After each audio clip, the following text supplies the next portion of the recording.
Section 1. You will hear a man phoning to complain about a flight. First, you have some time to look at questions 1 to 3.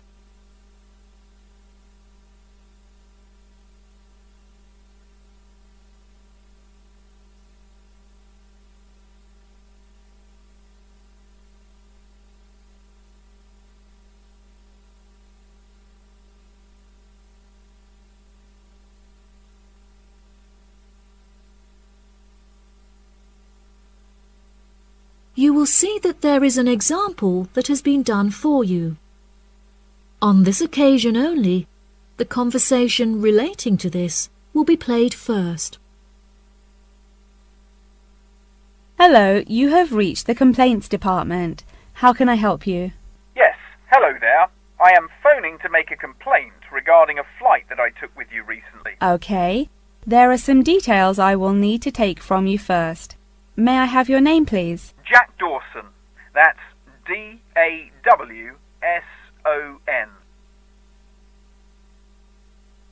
The name of the man is Jack Dawson, so Dawson has been written in the space.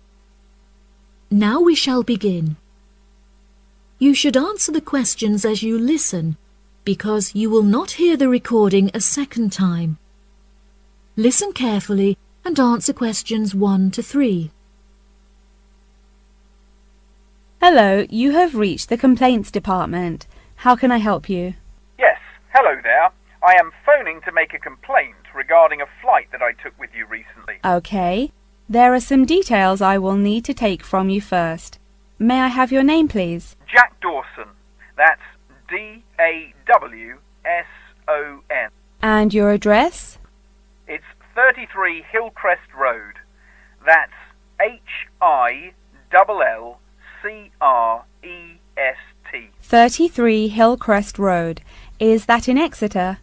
Yes. And what is the postcode of the residence? It's AL698GQ. Thank you. Do you have a telephone number?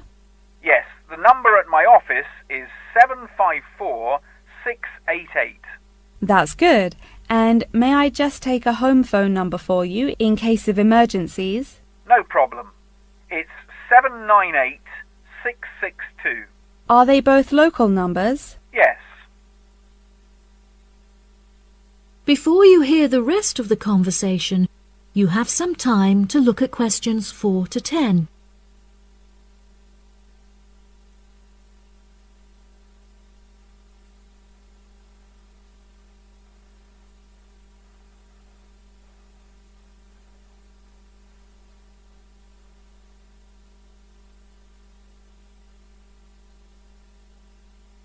Now listen and answer questions 4 to 10. Okay, great. Thank you for your patience. Now, what is the nature of your complaint? I'm phoning to complain about a flight I took recently. I always take certain measures to ensure that I will be comfortable. For example, I always pay the additional cost for extra legroom, and I always arrive punctually for the flight to make sure that I'm seated beneath an air conditioner.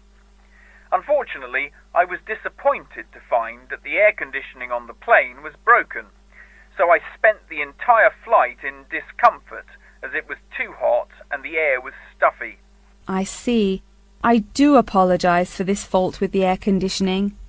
Now, while I have you on the phone, would you mind answering a short questionnaire regarding your recent flight? Sure. Okay, let's get started. What did you think of the food that was served to you during the flight? I thought that it was inexpensive and quite delicious. However, I was still very hungry afterwards, as it was a very small portion and more of a snack. Providing a snack for lunch is not reasonable. Okay, I have noted that down. What was your opinion of the quality of service that you received from our staff on board? The staff was very helpful, but each time I pressed the button to request service, it took a long time for a staff member to arrive.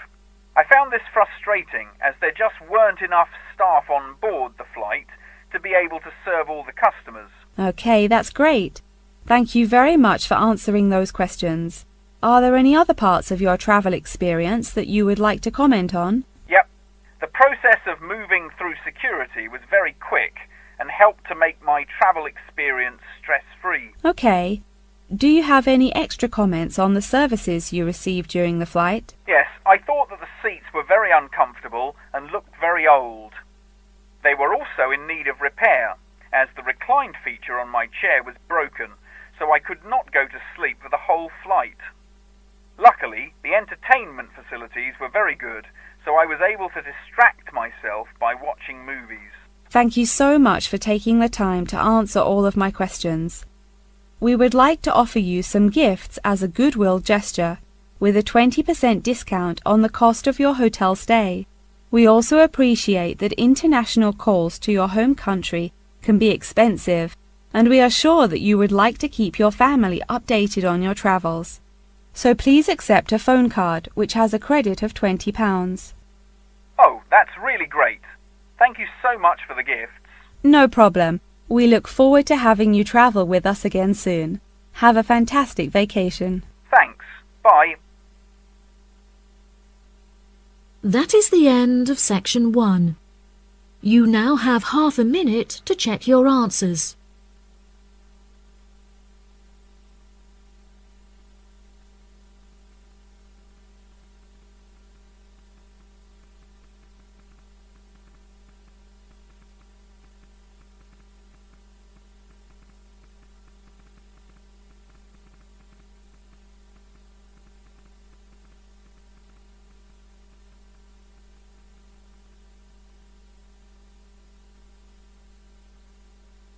Now turn to section 2. Section 2. You will hear part of a talk given by a member of staff at a car rental company. First, you have some time to look at questions 11 to 16.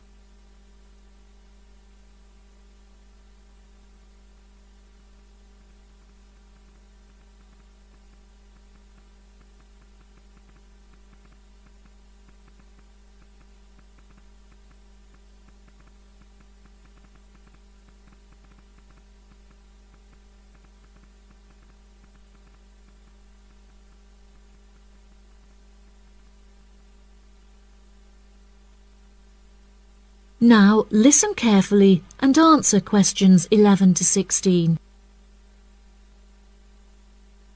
Good morning, listeners, and welcome back to Star Radio.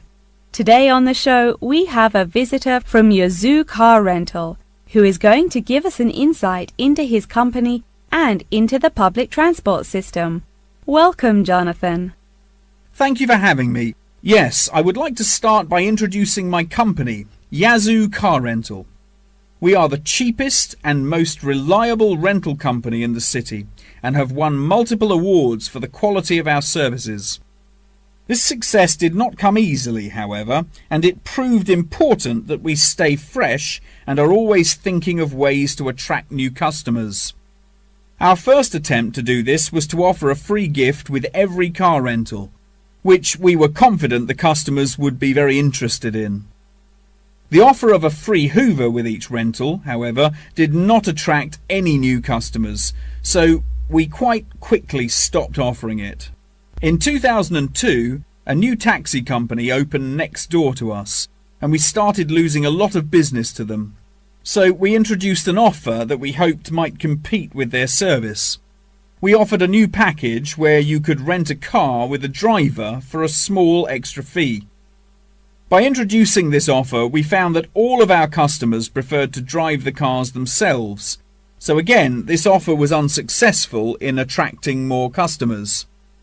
Learning from these mistakes, we decided to offer a package service where the customer no longer had to come to our offices to pick up the rental car. Instead, we could drop off and pick up the car anywhere in the city to make the customer's experience a lot more stress-free. This offer was very popular and increased our profits by 30%. In order to attract a younger demographic, we updated the models of cars that we offered for rental. We began offering more trendy cars such as minis and smart cars that we thought might appeal to the younger crowd, And we also purchased them in more fun colours like reds and greens. This offer attracted some new customers of a younger age group, however not as many as we hoped.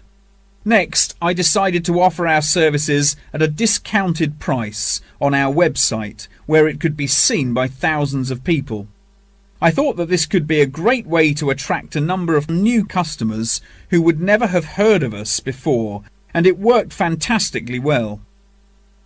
Following the success of the discount offer, we had so many customers that it became necessary to open a new branch of the company in the centre of the city.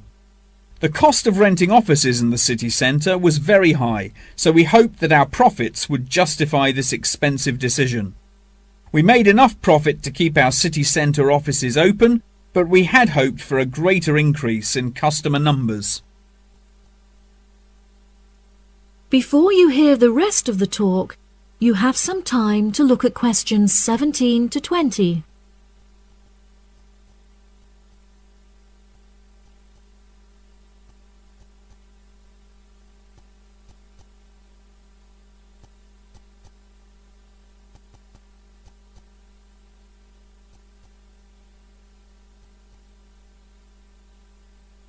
Now listen and answer questions 17 to 20. Now for the second part of my talk, which is on the topic of public transport. There are many benefits to public transport. For example, the recent introduction of bus lanes has meant that buses are now unaffected by traffic jams and are able to stay on schedule. Unfortunately, as fewer and fewer people are taking the bus nowadays, the service has become quite inefficient. This reduction in passengers may be due to the stories in the newspaper about the dangers posed to pedestrian safety by the buses. However, this is largely untrue, as buses are responsible for far less pedestrian-related accidents than cars. I use the bus service often, as car petrol is so expensive nowadays that the bus is far more affordable. However, if I am in a rush, I prefer to take a taxi, as they tend to get you to your destination very quickly, so you can remain punctual for your appointments. I also very much enjoy flying to my destinations, as the service is incredibly fast and the airports are always very easy to find. Personally, my favourite mode of transportation is the bus. Due to the lack of people using the service, I have found that the buses are never overcrowded, so there is always a seat available. They are also never dirty, as they get cleaned regularly. However, I have found that sometimes the bus can be over a half hour behind schedule, which can be very frustrating. There has been a lot of fluctuation in the price of bus tickets in the last couple of years. In the past, £1.80 for a ticket was enough to sustain the bus companies. However, as the price of fuel increased, so did the ticket prices. Now the ticket prices are declining as the bus companies try to encourage more people to use their service again. Well, that's all from me today. Thank you for listening. That is the end of section 2. You now have half a minute to check your answers.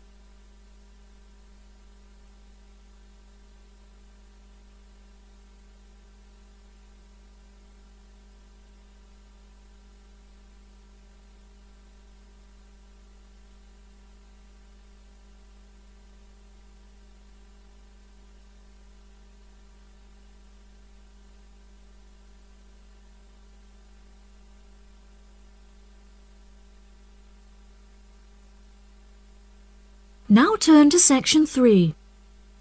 Section 3. You will hear a conversation between a student and her professor discussing an assignment. First, you have some time to look at questions 21 to 25.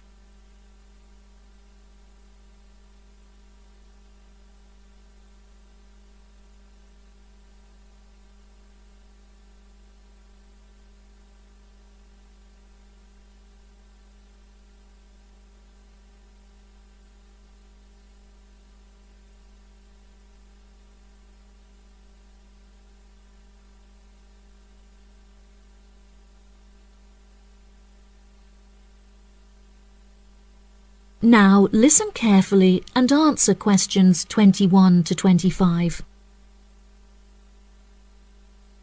Excuse me, Dr. Thompson. May I speak to you for a minute? Of course. Please come in. I'm Alexandra Jones. I'm studying business here at the university, and for my assignment I have to carry out a survey of people who own their own organizations. I heard that you are the founder of your own company, and I was wondering if I could ask you some questions about it. Yes, of course. Please fire away. Okay, great. We'll get started. Did you encounter any problems whilst you were starting your company? Actually, it was not as hard as I anticipated. I started out with very clear objectives, so I knew exactly what I wanted my corporate identity to be. It was very difficult to find the correct premises, as the property market in London is so competitive, but eventually I found the perfect site. The hardest part was structuring the business, as I had no formal template, so I had to create it myself. Yes, that is very impressive. Was it difficult dealing with staff? It's always tricky trying to satisfy a group of people with varying interests. However, I didn't encounter many problems. I found it very important to make the staff feel appreciated. So I hosted a staff day where we could all introduce ourselves and get to know each other as individuals. I was also able to talk to them about the type of work that they would be doing, and gave them the opportunity to share with me the issues they had with the allocation of the work. Okay. Did you hire a management team, or did you take on the role of the manager? Oh no, I already had enough tasks to take care of. I employed someone else to take on the role of the manager. However, he never consulted me before making decisions, so I was forced to let him go and hire someone else. And what did the other staff think of the new manager? They had a great deal of respect for him. It definitely helped that I consulted with them before hiring him. They were surprised that he has been so successful in his role at the company, despite the longer meeting hours. Since the company opened, has it had any great achievements? There are many aspects of the company that I am pleased with.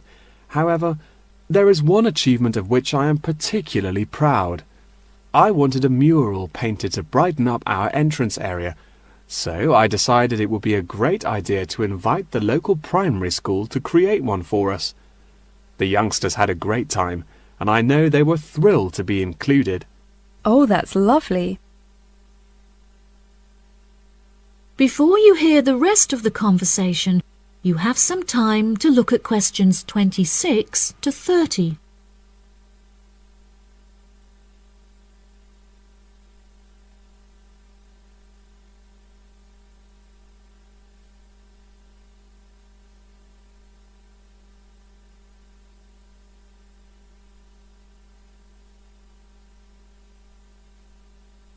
Now listen and answer questions 26 to 30.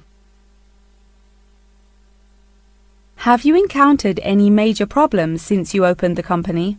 Yes, we are always encountering issues with employment because it is very hard to find people who are qualified for the roles that we are offering. But unfortunately, there is no solution to this. One of our administrators also recently left to go on maternity leave, which put us in a tricky situation. However, we have managed to find a temporary replacement for her. It's also now approaching the period when we must carry out our financial training, so I need to find a venue with enough space to hold everyone. It will be interesting trying to organize that event. Oh gosh, I can imagine. I find it hard enough to organize myself. Organization is a difficult thing to master, but it is also essential for success. Whilst I was learning how to stay organized, I realized that the role of motivation is essential. Okay, that's great. I also suggest that you visit the library, as there is a section on culture that will have some very valuable material on how to develop your organization skills. Okay, I'll head to the library when we're finished. I think you will find it very useful. They also have a collection of documentaries on the subject of personal organization, and I suggest that you look up the literature on management of change. I personally found these sources incredibly useful. Articles are also a valuable resource, and we have a whole collection of them in our university library. I advise that you look at Section 2, where you will find articles on the nature of volunteering. That's great. Thank you so much for your help. No problem. That is the end of Section 3. You now have half a minute to check your answers.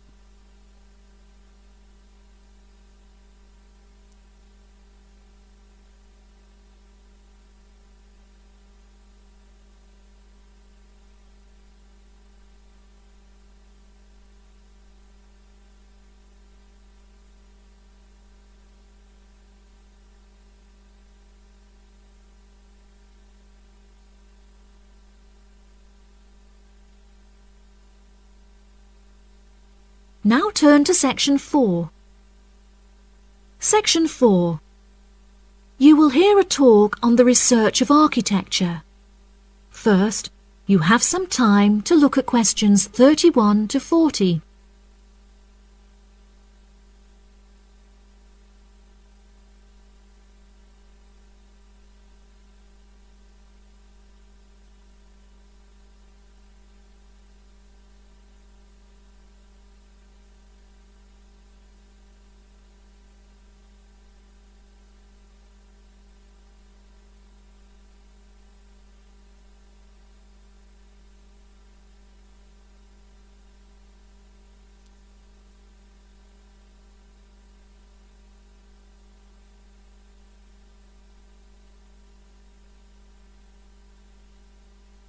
Now listen carefully and answer questions 31 to 40.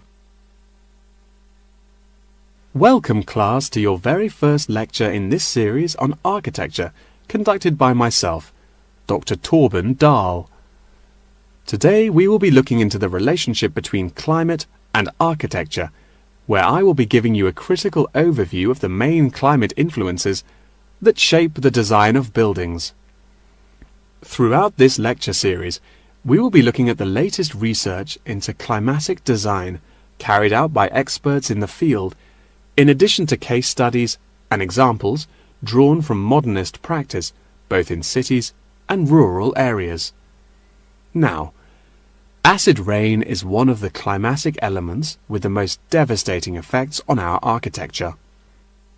The chemicals in acid rain can cause paint to peel, corrosion of steel structures such as bridges, and erosion of stone statues. Since the 1970s, our government has been making great effort to reduce the release of these chemicals into the atmosphere, with positive results. Private organizations have also been raising awareness and funds, and recently received a huge donation from the bank. It is interesting to look at the studies that have been carried out into the effects of acid rain at varying altitudes. Research has shown that there are lower levels of acid in the damaging pollutants at higher altitudes, meaning that skyscrapers are much less vulnerable to the negative effects, as they are exposed to acid rain with far lower levels of damaging pollutants. Recently, the ALTA project was founded to carry out further research into acid rain. This project is directed towards studying the effects of acid rain on old, traditional buildings of stone construction that are vulnerable to damage caused by acid rain. Masonry is particularly vulnerable as it is easily corroded and weakened by the acidic chemicals. It is imperative that we protect these buildings, as they are valuable examples of our history and culture.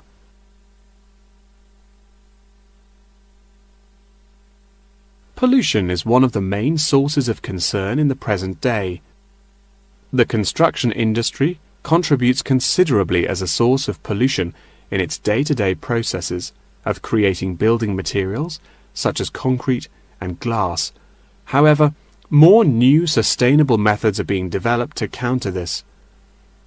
A recent case study for this is Sky Tower, whose windows have been made from recycled glass to prevent pollution from the glass-making process.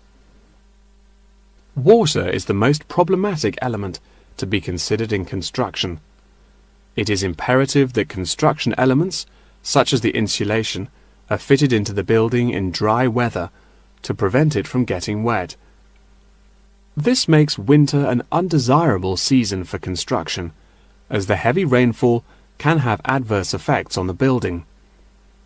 Another climate type that has an enormous effect on buildings is humidity. Constructions made of steel and stone are largely unaffected by humidity. However, it can have a serious effect on wooden constructions if the timber has not been correctly treated. Moisture from the air can condense in the grain of the wood, which then swells and shrinks in proportion to the magnitude of change in its moisture content. This variation in size can have disastrous consequences. In areas of the world that are prone to earthquakes, certain design and environmental conditions are preferable for protecting buildings in the event of a tremor. Engineers have come up with numerous building procedures to help minimize shaking in buildings. For example, tall buildings have height restrictions and counterweights, and multi-story buildings have reinforced floors and walls. Ground conditions are a cause for worry in many constructions, as often the soil is of the wrong density to protect the foundations. Luckily, technology has now been developed that can help to minimize damage by earthquakes. Seismic sensors can give prior warning when an earthquake is about to happen, so that preparations can be made to protect both the people and the buildings from harm. The movement of building structures can now also be measured and monitored over time by architects. It has been expressed by architects within the design community that it would be valuable to be given special courses for designing buildings within earthquake zones. Guidelines are also expected to be produced by the government in the near future that will give architects a universal checklist to follow. That wraps up the lecture for today. Please remember that attendance is mandatory. That is the end of section 4. You now have half a minute to check your answers.